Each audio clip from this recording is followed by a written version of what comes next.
The grand conclave of Xylar pulsed with an oppressive silence, a void so profound it seemed to suffocate the very light emanating from the crystalline chandeliers above. Each of the 14 Xylardian high sages, their bioluminescent bodies radiating a soft, anxious glow, focused their multifaceted eyes upon the shimmering holographic projection dominating the chamber's center. It depicted, in stark detail, the edge of what was once designated the neutral zone, a buffer established centuries ago to separate the territories of burgeoning interstellar civilizations, a zone now irrevocably breached. The source of the breach was unmistakable. Sleek, utilitarian vessels, devoid of the ornate flourishes and ostentatious displays of power favored by most galactic powers, drifted silently in the black void. Human ships. Elder Sage Lyra, her form shimmering with an intensity that betrayed her inner turmoil, broke the silence. The incursion is confirmed. They have crossed the line. No species enters human space, now the galaxy it seems, and yet humanity remembers the cost. Her voice, a melodic resonance that usually conveyed wisdom and authority, now trembled with a barely suppressed apprehension. The high sages exchanged subtle glances, their multifaceted eyes flickering with a complex mix of fear and morbid curiosity. Humanity, a species once dismissed as primitive, a blip on the galactic radar, had in the span of a few cycles transformed into an enigma that haunted the corridors of power. Their unpredictable nature, their unwavering resolve, and perhaps most disturbingly, their self-imposed isolation had fostered an environment of intense speculation and whispered anxieties among the established galactic powers. The historical data was clear. Humanity had endured a crucible of fire unlike anything the Xylar had encountered in their long history. They had suffered a devastating internal conflict, a cataclysm of their own making that had nearly extinguished their flame. But from the ashes they had risen, tempered, and forged anew into something different, something unknowable. Sage Thuron, his bioluminescence dim and flickering, spoke, his voice a low rumble that echoed through the chamber. The Council of Worlds will demand answers. What is their intent? What do they seek beyond their self-imposed boundaries? Lyra paused, her gaze fixed on the holographic projection. Their intent, that is the question that plagues us all. Our probes detected no hostile signatures, no aggressive maneuvers. They simply crossed, deliberately, purposefully. No species enters human space, now the galaxy perhaps, but for what end? Our analysts can find no logical explanation that aligns with established galactic power dynamics. They do not expand for resources. They do not conquer for territory. They do not even engage in diplomatic overtures. They simply observe. A wave of unease rippled through the conclave. Observation. It was a tactic often employed by predators, a prelude to an attack. But the humans had remained passive, unreadable. Decades had passed since their initial expansion, and yet they had not fired a single shot in aggression, nor had they made any attempt to communicate in a meaningful way with the other species inhabiting the galaxy. They had merely established a new border, a silent testament to their power and their resolve. We must consider the historical context, Sage Kaya interjected, her voice sharp and unwavering. Humanity experienced a near-extinction event, a planetary war of unimaginable scale. They saw what happens when species overreach, when ambition outstrips wisdom. Perhaps their isolation is not a display of power, but a self-imposed quarantine, a desperate attempt to prevent a recurrence of their past. Thuron scoffed, his bioluminescence flaring momentarily. A romantic notion, Kaya, but a naive one. Power abhors a vacuum. They control vast swathes of space, possessing technology far beyond our comprehension. They hold dominion over resources that could reshape the galactic economy. To assume that they are motivated solely by altruism is to ignore the fundamental laws of the universe. The debate continued, the high sages locked in a complex and multifaceted analysis of the human enigma. Fear, suspicion, and a grudging respect mingled in the air, creating an atmosphere of palpable tension. No species enters human space. Now the galaxy, they feared, but what if they decided to change the rules? What if their self-imposed isolation was merely a prelude to something far more sinister? Meanwhile, aboard the human vessel Intrepid, Captain Eva Rostova stood on the bridge, her gaze fixed on the Xylardian home system. The ship hummed with quiet efficiency, the crew moving with practiced precision. There was no tension, no anxiety, only a calm professionalism that permeated every aspect of their operation. Captain, Lieutenant Commander Jayan reported, his voice calm and measured. Xylardian vessels are approaching. No hostile intent detected. They are transmitting a standard diplomatic greeting. Rostova nodded, her expression unchanging. Respond, Commander. Extend the standard courtesies. Inform them that we are here to observe and to learn. We pose no threat. The Zylardian vessels, ornate cruisers adorned with elaborate crystalline structures, cautiously approached the Intrepid. The contrast between the two ships was stark. The human vessel, a sleek and functional design, exuded an air of quiet power, while the Zylardian cruisers, with their flamboyant ornamentation, seemed almost frivolous in comparison. On the bridge of the Zylardian flagship beacon of Xylar, Captain Rail stared at the human vessel with a mixture of awe and apprehension. The ship was unremarkable. It lacked the obvious displays of weaponry and defensive systems that were standard on Zylardian vessels. And yet, Rail felt a profound sense of unease, a feeling that he was in the presence of something far more powerful than he could comprehend. The human response arrived, a concise and professional transmission devoid of emotional inflection. Rail studied the message, searching for any hidden meaning, any hint of deception, but there was nothing. It was a simple statement of intent, a declaration of peaceful observation. But Rail found himself unable to shake the feeling that he was missing something, that there was a deeper truth hidden beneath the surface. He transmitted a reply, a carefully worded invitation for a diplomatic exchange. Rostova accepted. The meeting took place on the beacon of Xylar. Rostova, accompanied by Commander Jayan and a small security detail, was escorted to the flagship's main conference chamber. The Zylardian delegation, led by Captain Rail and several members of the Zylardian Science Council, awaited them. The atmosphere in the chamber was thick with tension. Rail studied Rostova, searching for any clues to her intentions. She was tall and slender, with piercing blue eyes and a calm, almost serene demeanor. She moved with a quiet confidence that bordered on arrogance, and yet there was something compelling about her presence. Captain Rostova, Rail began, his voice carefully measured, on behalf of the Zylardian people, I welcome you to our vessel. We are curious about your presence in our space. Rostova nodded, her expression unchanging. Thank you, Captain Rail. We appreciate your hospitality. As I stated in our initial transmission, we are here to observe and to learn. We pose no threat to your people. Observe, Rail pressed, his gaze unwavering. What is it that you wish to observe? What is it that you wish to learn? Rostova paused, her eyes scanning the chamber. We wish to understand the Zylardian people, your culture, your history, your aspirations. We believe that understanding is the key to peaceful coexistence. The members of the Zylardian delegation exchanged uneasy glances. Rostova's words were polite, even conciliatory, but they felt hollow, as if she was reciting a prepared script.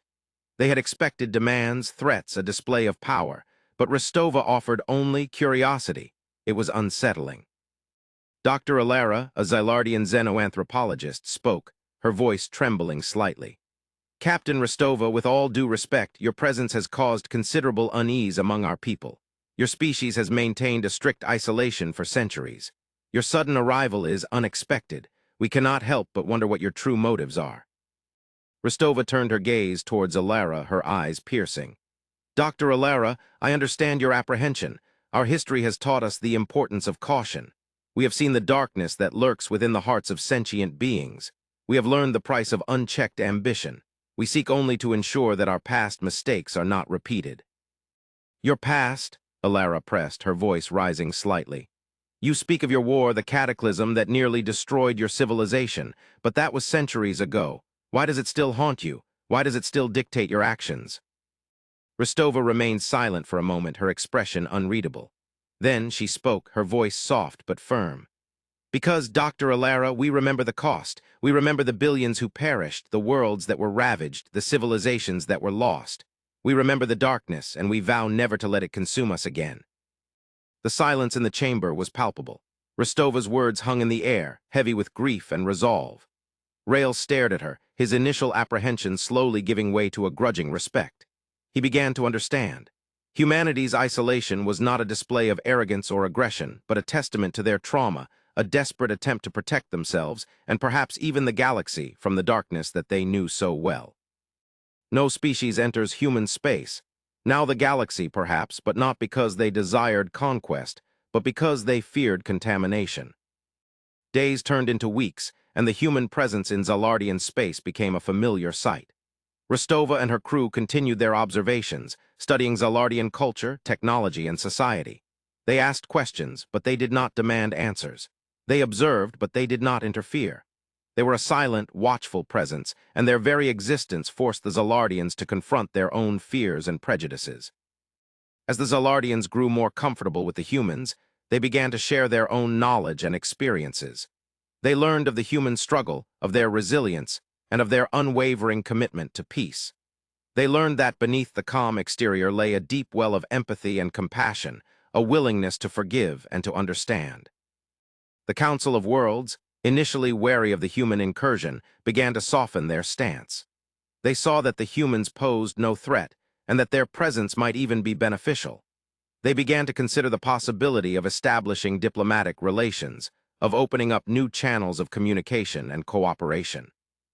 Then came the discovery. A team of human and Xylardian scientists, working together on a joint research project, detected an anomalous energy signature emanating from a previously unexplored region of space. The signature was faint, almost imperceptible, but it was undeniably artificial.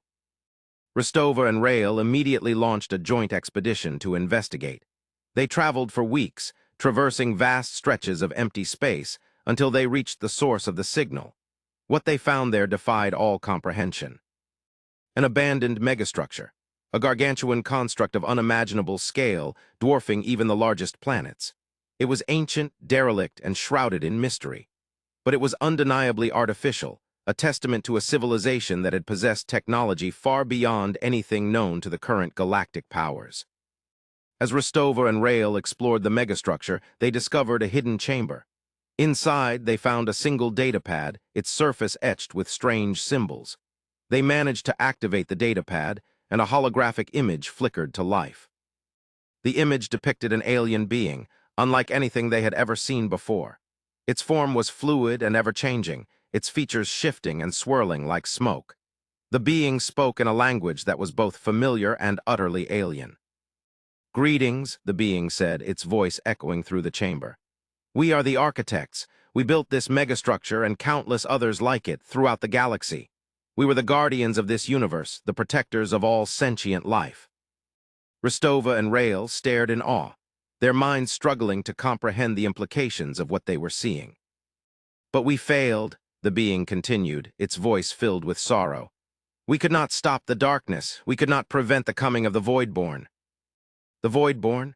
The name sent a chill down Rostova's spine. It was a legend, a myth whispered in hushed tones among the most ancient of human scholars. A race of beings from beyond the known universe, beings of pure entropy, beings who sought to consume all life and all creation. "They are coming," the being said, its voice growing fainter. "They are drawn to the light, to the energy of sentient life. They will consume you all unless you can find a way to stop them." The image flickered and died, leaving Rostova and Rael in stunned silence. The truth was now undeniable.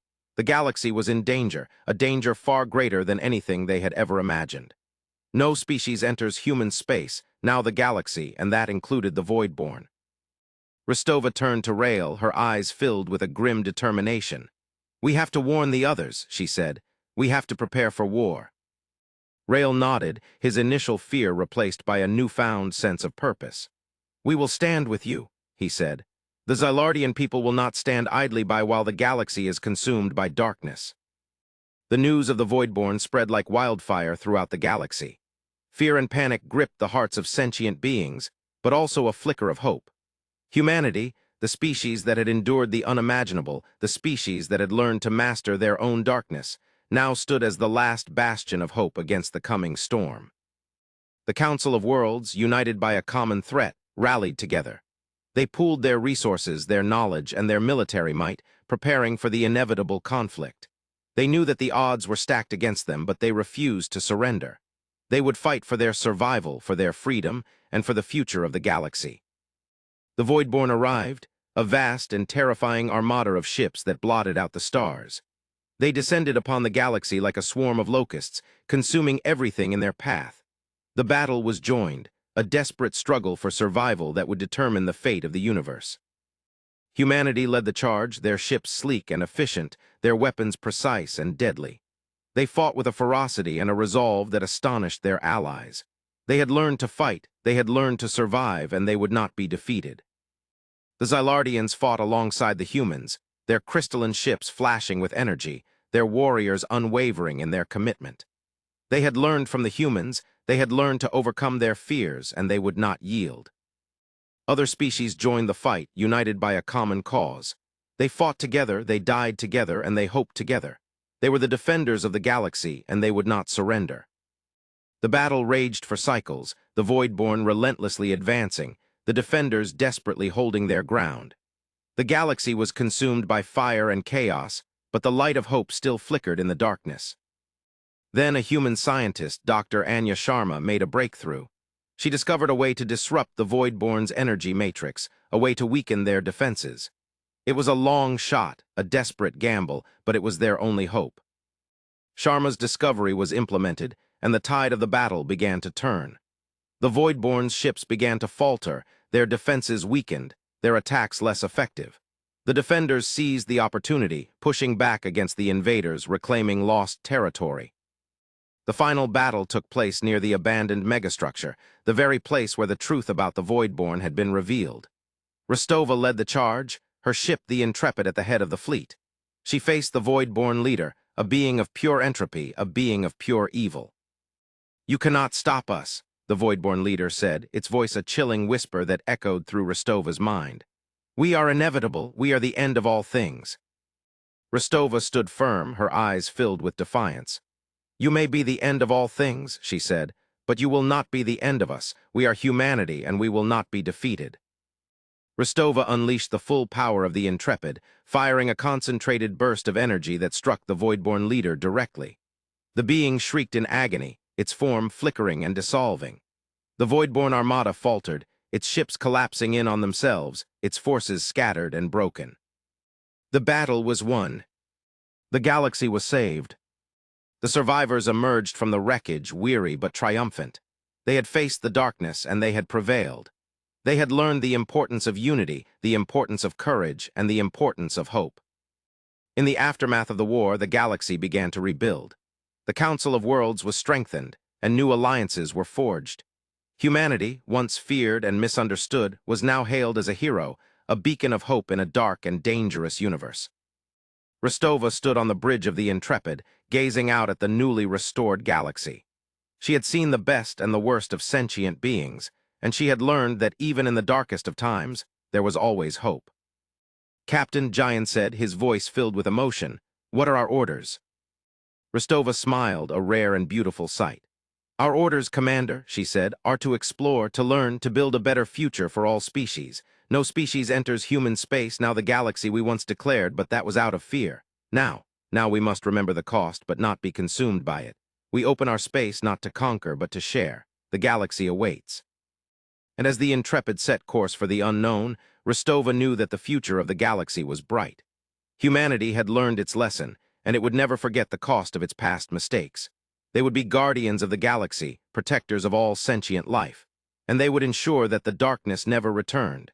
But the galaxy held one final secret, one last twist that would forever alter their understanding of the universe. Years after the Voidborn War, during a deep space exploration mission far beyond the known boundaries of the galaxy, a human science vessel, the Odyssey, stumbled upon an anomaly unlike any other.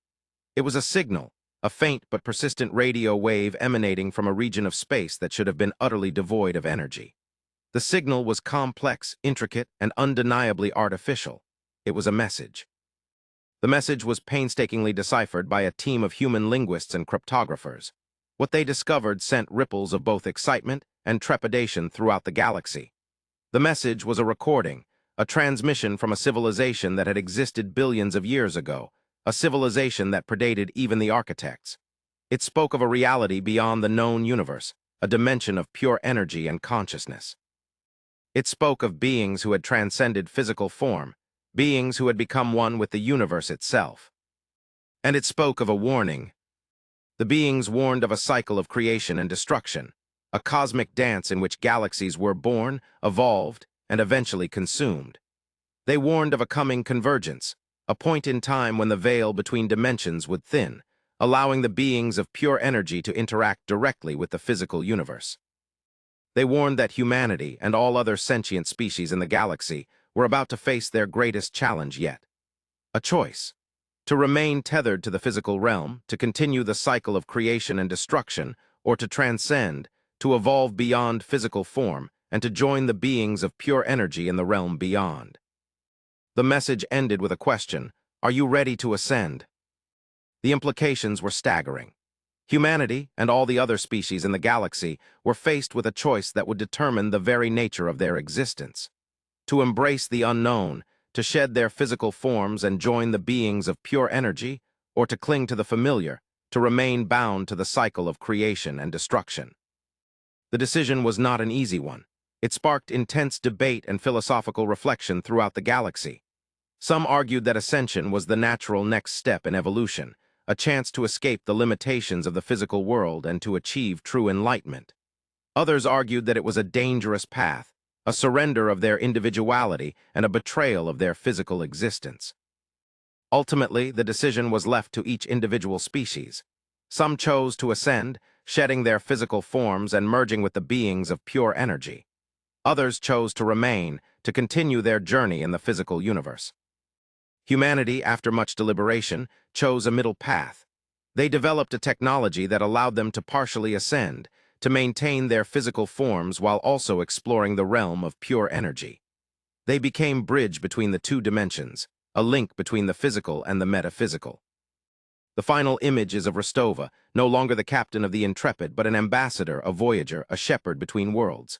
She stands on a precipice, one foot firmly planted on solid ground, the other suspended in the shimmering, iridescent light of the energy dimension. Her face is serene, her eyes filled with wisdom and compassion. She extends her hand, a gesture of invitation, a gesture of hope. "The choice is yours," she whispers, her voice echoing across the cosmos. "The galaxy awaits, but humanity remembers the cost and the value of every path." And as she stands there between worlds, the galaxy holds its breath, waiting to see what the future holds. Humanity had faced its demons, had overcome its challenges, and had emerged stronger and wiser. They were ready for whatever the universe had in store, whatever journey awaited them. For they had learned that the greatest adventure of all was the journey within, the exploration of the human heart, and the unwavering pursuit of knowledge, understanding, and peace. No species enters human space. Now the galaxy, because humanity is part of something far grander, far more beautiful, and far more terrifying than anything they could have ever imagined. And they are ready to face it together.